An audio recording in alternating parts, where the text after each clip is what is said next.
let Coach open with a statement and then have questions.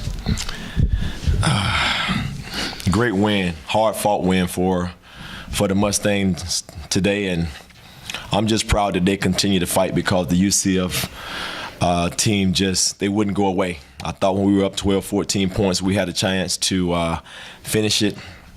Maybe I made a mistake and tried to give my players who had given us that lead a short breather. When I did, I don't think the bench came off ready to play with a sense of urgency, and they were able to get back into the game and make it a really good fight. Before you got to that big lead, slow start for your team today. UCF got out to an 11-2 lead. What led to the struggles at the beginning? I wish I could tell you. I'm gonna have to let you ask that question to these young ladies as well. I was a little bit stunned by it. I was trying to fire them up. Then I made a huge substitution just to try to get them going, and we're just gonna have to start the game a lot better. The thing was, it looked like UCF came to win the game, and we looked like we just came to show up in the first quarter. But thank God for that second quarter. All right, you were on the floor at the beginning. How would you explain the slow start? I agree with Coach. I just don't think there was a lot of energy on our part.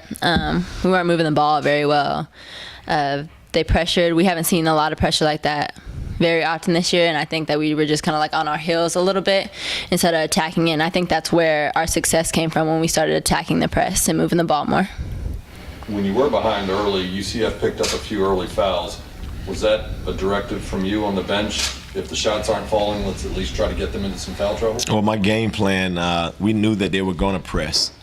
We just haven't been comfortable, as McKenzie just said all year long, as mastering attacking it. But we did get a couple opportunities where we were attacking the pressure, and they got a couple players with 2 early fouls. And that's what I kept preaching on the bench, but we got passive and we started turning the ball over, and it gave them more and more confidence. If we didn't get a foul, we wasn't really looking to shoot. You put in Amaura Brandt earlier than you have in some other games this year, and she pays off big with the 3-pointers. What led you to make that sub that early? Well, I had exhausted the bench, number one, but I did have a lot of confidence that Amaura would go in there and do exactly what she did. One thing about Amaura, she's extremely coachable. I tell her, go in there, you catch to shoot. And she went in there catching to shoot. And I love it when you can go to a player on the bench and they go in and do what you expect them to do rather than something else. Every time I go down the bench, Amaura's looking at me like, Coach, I know you're about ready to call my number. I know you're ready, you know. And she's probably mad at me because some days I'm trying to get some other players motivated, especially the ones that I'm going to have returning, because I will be losing Am next year. And I'm just glad she was ready when her number was called. Same. All right, Amaura, it's hard enough to hit threes, but can you describe how hard it is to come in off the bench when you've been sitting for a little bit and come in and start draining threes? Well, I guess since I got in the second quarter, it didn't really seem that long. So I was ready, and, I've been waiting. Coach has told me, stick with the process. I go and talk to him. He just says, stick with the process. And so, I got to trust him because he's the coach. So I was just waiting for an opportunity, and I'm just glad that McKenzie started attacking better, and she hit 2 or 3 shots, and then that pulled the defense in, and then she started hitting me, and whoever else passed me the ball, I just caught to shoot. And so how much did hitting the first one help your confidence to pull the trigger on the second and the third? I'm gonna shoot the ball regardless of my first shot being a miss or make, but Cammie told me before the game, Am, I want you to make the first one. I said, I got you. She got all the right answers, huh? I love it, Am. All right, she comes in, hits all these threes, but your defense also changed. You gave up 3 points in the second period, no field goals. What got into the defense in the second quarter? Well, what we did, we changed the defense. We went away from our man defense, which I thought was our bread and butter and the thing that would energize us when we were a little bit sluggish. And on offense, we weren't being aggressive, so I thought the defense could give us an opportunity to either get some steals or we can convert our offense off of some good defensive plays. Didn't happen. So we ended up changing their tempo by going to the 1-2-2. We went to the zone. I think we made them think a little bit. They became a little bit more passive than they had been, less aggressive, and it changed the mentality of our team. So that's when we had to turn around. So I'm just glad one of the assistant coaches suggested it. You've talked after several games this year about the adjustments you have to make at halftime.